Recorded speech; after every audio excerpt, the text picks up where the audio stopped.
The last meal never announces itself. It never clears its throat or asks for silence. It arrives disguised as an ordinary evening.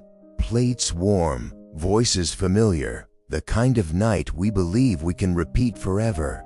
If anyone had told them this would be the last dinner they would ever share, they would have eaten slower, spoken softer, looked longer, but nobody knows, and that is how goodbye hides inside routine.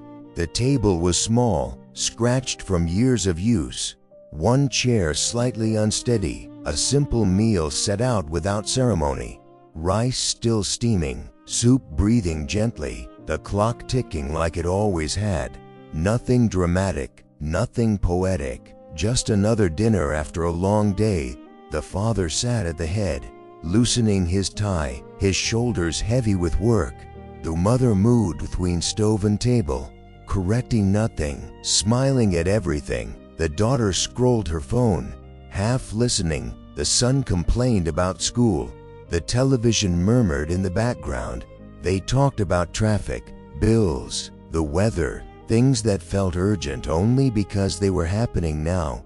No one said "I love you" out loud, not because they didn't feel it, but because love had become assumed, like air, and assumed things are rarely spoken. Someone laughed at something small. Someone sighed. Someone reached for more soup. The meal continued exactly as it always did, and that was the tragedy of it. The father mentioned he might work late tomorrow. The mother nodded without comment. She had learned long ago that some plans were not meant to be argued with. The daughter said she might move out next year. The son rolled his eyes. The mother asked if anyone wanted more ice. No one answered right away, so she filled their bowls anyway, because that was what she did. She fed silence. She filled gaps. She loved in actions more than sentences. The father scolded the son gently for not finishing his vegetables. The son snapped back, then apologized halfway. The mother smiled and said it was fine. Everything was always fine at the table. Disagreement softened by steam and habit. Her daughter looked out for a moment, watching her mother ladle soup with steady hands. She thought she should say something kind, something thankful, but the thought passed like many others. Postponed for later that everyone believed would come. After dinner, plates were stacked, the sink filled with warm water. The father checked his phone. The daughter retreated to her room. The son turned the television. The mother washed dishes slowly, humming without sound. The father kissed her forehead in passing, a brief touch that carried years of shared life. She smiled without looking up, neither of them knowing would be the last time that particular moment would exist. Later that night, the house south into its usual quiet. Doors closed, lights dimmed, each person alone with their own pet. None of them sensing that time had quietly circled one sentence and read and moved on. The next morning arrived without permission. Sunlight slipped through curtains. Alarms rang. Routines demanded attention. The son called for breakfast. No answer. The daughter checked her phone. Already late. The father knocked on the bedroom door, still thinking in schedules, still unaware. When the door opened, the air changed. Silence became heavy. The mother lay still, peaceful in a way that did not belong to sleep.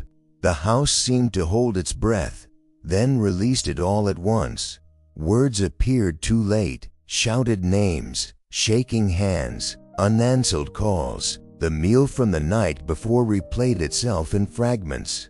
The father remembered her filling his bowl without asking. The daughter remembered almost speaking. The son remembered complaining about vegetables. And suddenly the ordinary dinner felt enormous, too large to carry. Days passed in slow motion. The table sat unused, chairs empty, the smell of cooking replaced by memory.